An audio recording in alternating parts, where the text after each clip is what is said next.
Hello, everyone's Forest Focus. Nottingham Forest can finally banish the ghosts of Bournemouth tomorrow when they welcome Brighton to the City Ground for the early kickoff. Will Forest bounce back against a Brighton team who've had an interesting season under the youngest manager in the league?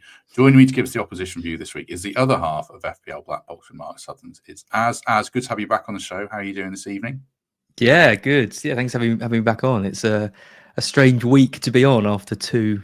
Well, I think one surprising result for Forest. I wasn't that surprised with Brighton's loss to Everton. We always do badly against them, and yeah, they did a number on us.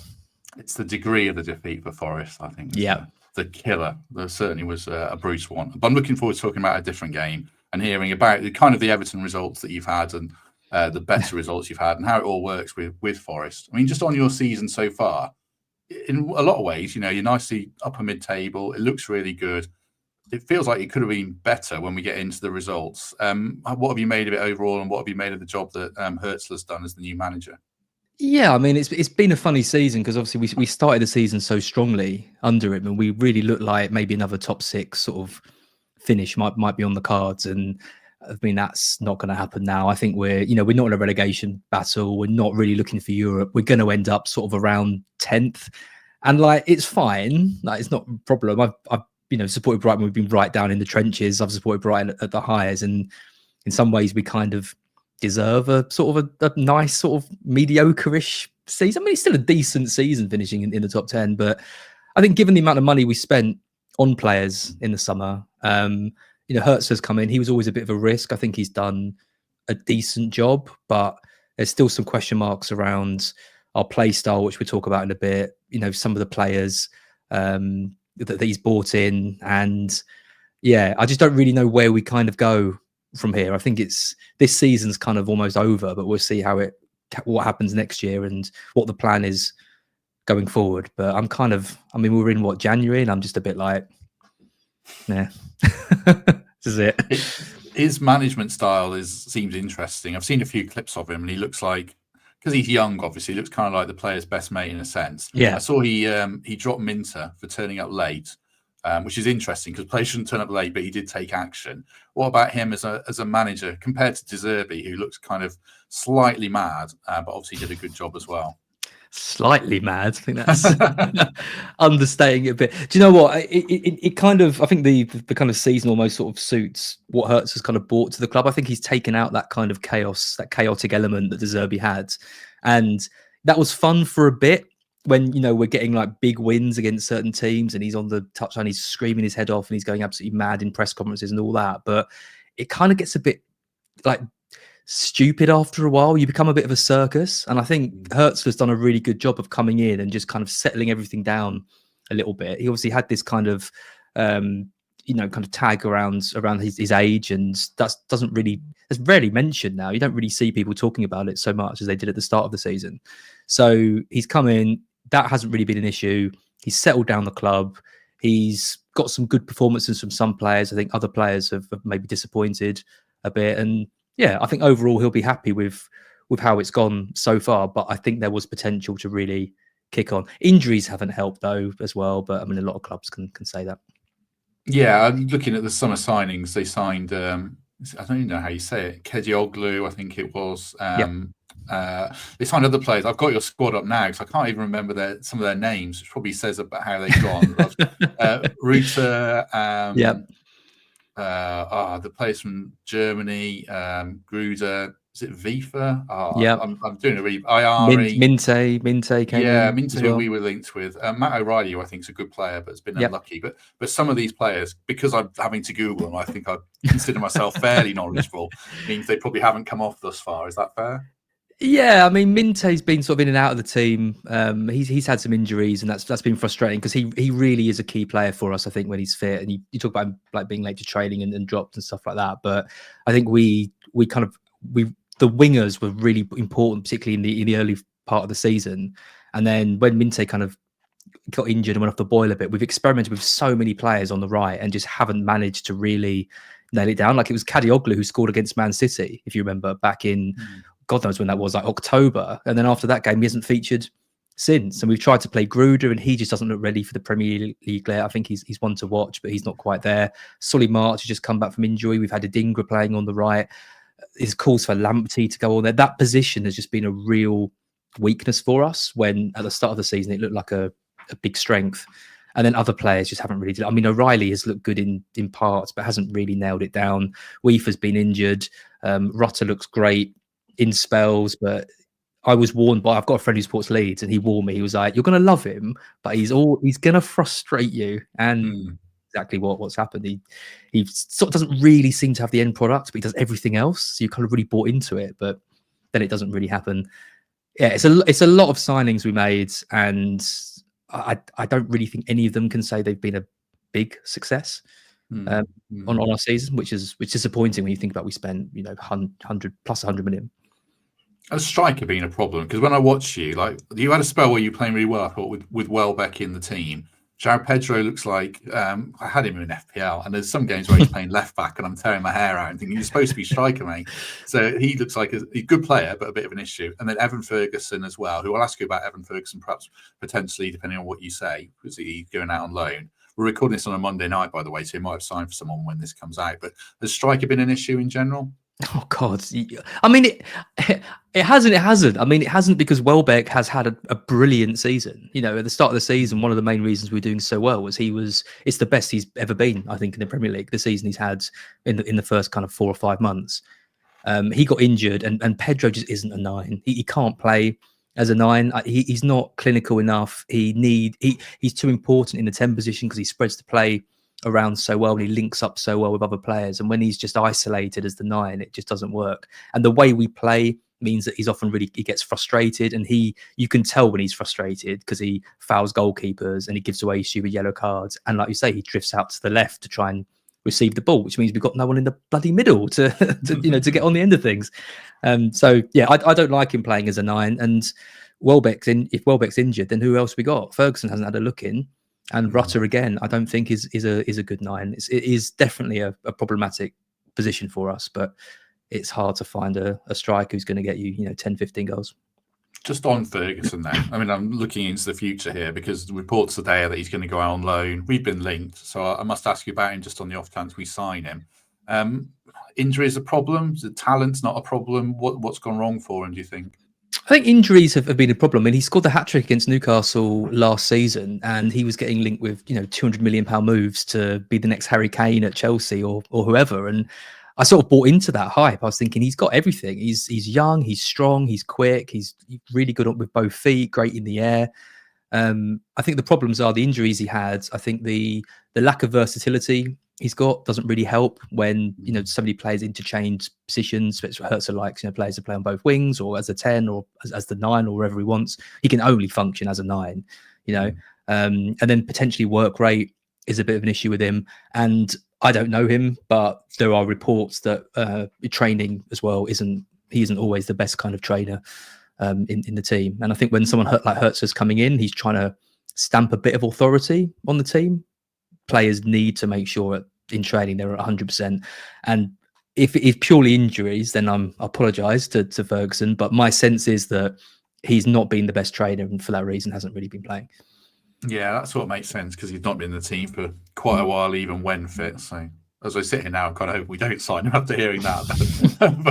There's a hell of a player there, and maybe he needs a move and a different manager to kind of get the most out of him. But it's a shame, because when he broke into the scene at Brighton, I genuinely thought this was a player that we're going to have for a couple of years, and he's going to get a massive move and everyone's going to be talking about. And it's a shame to see that being squandered a little bit for whatever reason it is, whether it's injuries or discipline or manager fallout or whoever. I think maybe a fresh start is probably best for him. Yeah, probably the same with Taiwo for us, with the injuries. I mean, there's no question with me over Taiwo's attitude, but the injuries are bitten, and do a swap deal. Maybe take it. So, I think Forest would probably take it. Just digging a little bit deeper into your results, I was looking earlier. You've beaten Newcastle, Man City, Man United twice, drawn with Arsenal twice, beaten Bournemouth away, which is very difficult to do, I hear. But equally, you've lost to Everton, drawn with Southampton, drawn with Leicester twice, drawn with Ipswich, drawn with Wolves. Is that the story of where it's gone wrong? And also, why have you done that? Because you've obviously got the talent. Is it attitude? Is it tactics? Why are you drawing against those so-called lesser teams. Yeah, I mean, I've been to a couple of those games. I've watched just some of these painful games. I have to stop watching like the games where we're expected to win, because I just know what's going to happen. Like that Everton game, I just knew we were going to struggle with it, and I watched the extended highlights, and it's just exactly what I thought it'd be. We're so slow. Like when we counter, when we get the ball, we dominate possession. We look great. The players are pinging the ball around really nicely, and everything looks good. But when it comes to the final sort of thrust into the penalty area, we just don't seem to have any ideas, and it's been a problem all season. And we get the ball, we counter slowly, and then a team like Everton just gets into a good shape. The two centre backs do a number on Welbeck and Pedro, and you're relying on a bit of individual brilliance. It's similar to England, when you watch England play in the international tournaments, and you see kind of the slow build up and then kind of running out of ideas. But we don't have like Phil Foden and Saka and Kane to do something. We're relying on Adingra and Matoma, who are great players, but not to that level. And sometimes they bail us out, but more often than not, it doesn't happen. Whereas against the teams who attack us, we seem to counter quicker, and they get into position slower, and we don't seem to we play kind of a slightly different style, where on the transitions we just seem to break a lot faster and we create problems. We get in behind a lot easier, maybe because they're playing a higher line, and then we can kind of create. But against teams that just defend and have two strong centre backs, which worries me against Nottingham Forest, is that we just really struggle to break teams down, and there doesn't seem to be any kind of plan B. If it's not working, we just carry on doing the same thing, and then it doesn't work, and then we draw or lose. Good.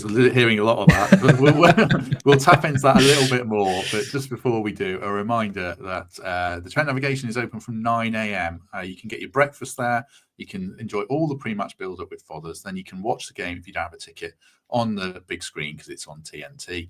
And then you can enjoy the post-match show afterwards with the Fun Boy 2, which is not as Mark, because they're not there. I don't think Mark's there, unfortunately, for this one. But yeah, do enjoy that one. And thanks to Nav for their support. So on this game, then, it sounds like a really good matchup for Forest. Obviously, we're good on the counter as well. So just expanding on that a little bit, are you really worried going into this one or not?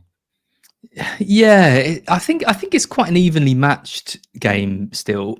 I think we'll have a lot of the ball, and obviously you'll sit back and counter on us. It just depends on whether we can deal with Chris Wood, really, because I've seen it before. It wasn't so much one of the biggest threats I was worried about when we played Everton was against Calvert-Lewin, because I've seen him play against us before, and they just ping the ball up to him. He chests it down, he controls it, brings other players into the game, and we're just in trouble. And that was the biggest problem under De Zerbi, was that long balls over the top would just catch us out over and over and over again. Hertzler seems to be a bit better, seems to be a bit more astute at dealing with that. I mean, if you remember the Chelsea game early in the season when Palmer got the 4, that was similar. It was just the same ball over the top, over and over again. Since then, I feel like we've learned a bit of a lesson, and we're not getting caught out. But then you look at the Everton goal, when Pickford just boots it up the pitch, and then Veltman finds himself in all kinds of trouble, ends up handballing it and gives away the penalty. So we're still pretty susceptible to it. I think you'll try and play long like that and at certain points against us, and kind of test out the back line, which is a bit makeshift at the moment as well, because Dunk's kind of come back. We've got Lamptey out at left back. I'm not sure if his Superman's going to come back into the side.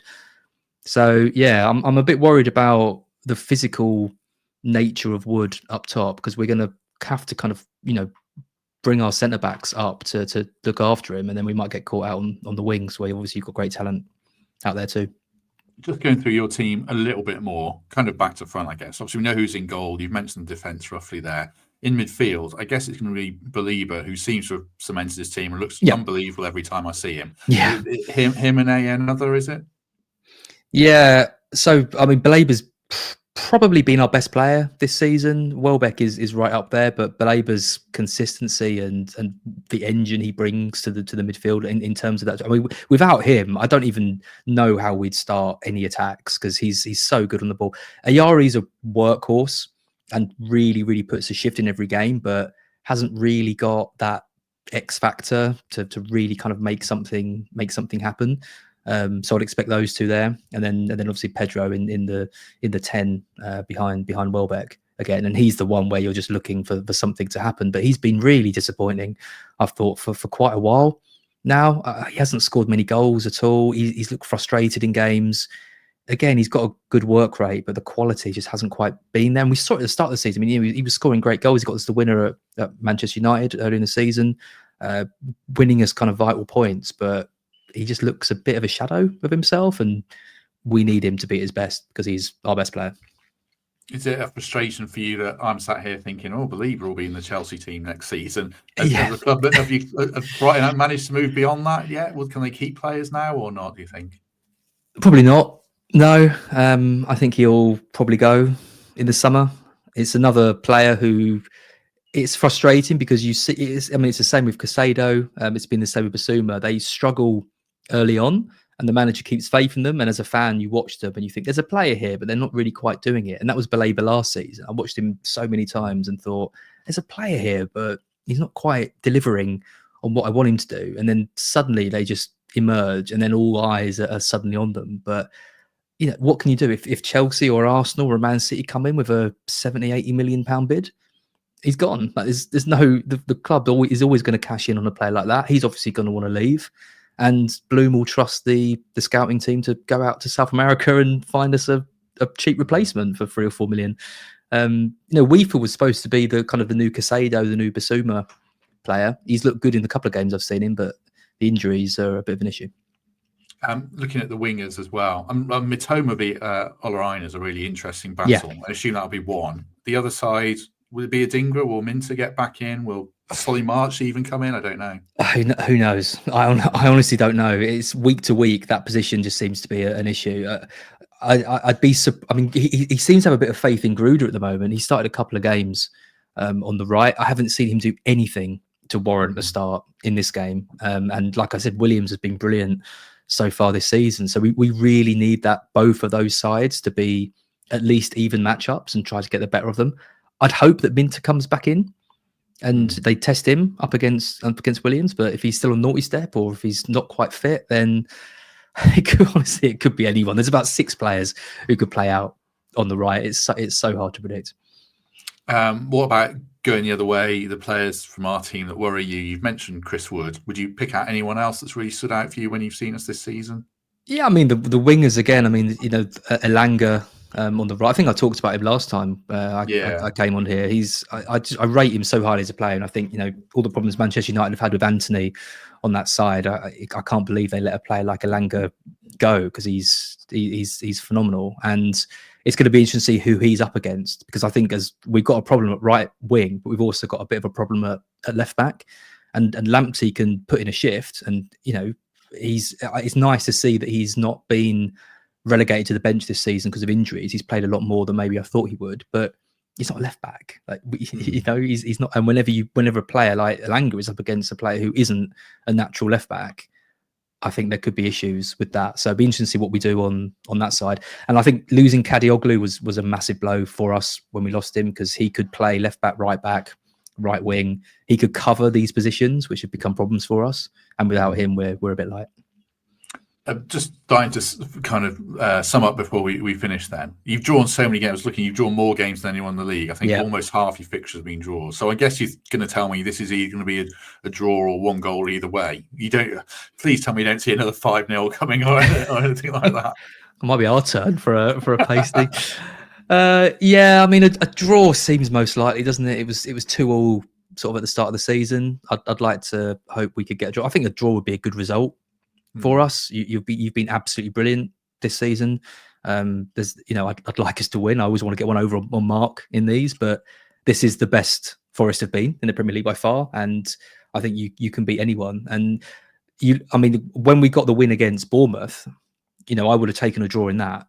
When we beat them at the Vitality, I would have absolutely taken a draw, and we got a win, and that was massive. And I'm hoping it's going to be similar this time. When we're kind of up against it and it's a bit unexpected, we tend to do better. And I think the betting man would bet on a Forest win on this. So I'm hoping that funnels down to the players and they put in a shift. But honestly, I think we'd do well to get a draw. I'd take a draw happily.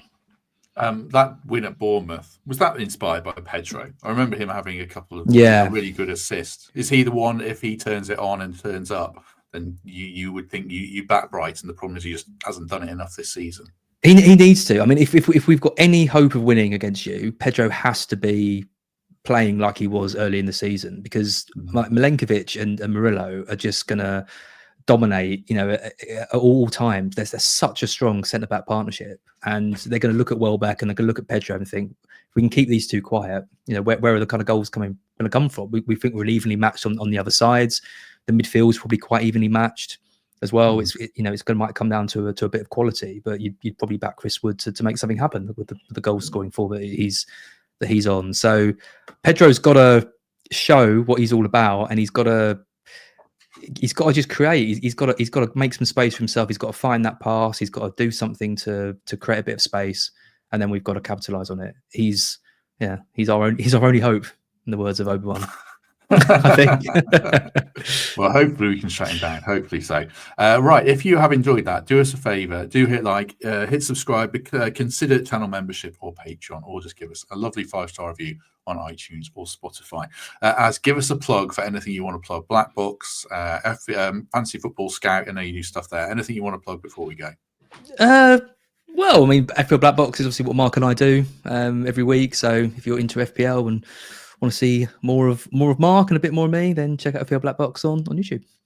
Also, if you're not into FPL, it's still a good watch. Right? if you're into data, if you're not into FPL and you're not into data, then you could probably go and wash your hair or do anything else. But if you're into either of those, it's brilliant. Yeah, and I watch it every week and marvel at how they do 2 hours and still I still don't know how my dad watches it every week and he still doesn't know what FPL is. So if he can handle it, then maybe you can if you're listening to this. Hopefully so. I strongly recommend it anyway. So yeah, do check that out. Right, we shall be back tomorrow with a post-match show, potentially with Mark. I don't actually know if he's doing it or not, but if not, it'll be with 2 other good guests, I'm sure. And then we'll break it all down. We won't actually, because Monday's the transfer deadline day. We'll do a late show on Monday into the small hours, and we will discuss this game as part of that, because hopefully Forest aren't going to go nuts. But do check that out. If you don't join us for that, then hopefully we shall see you soon.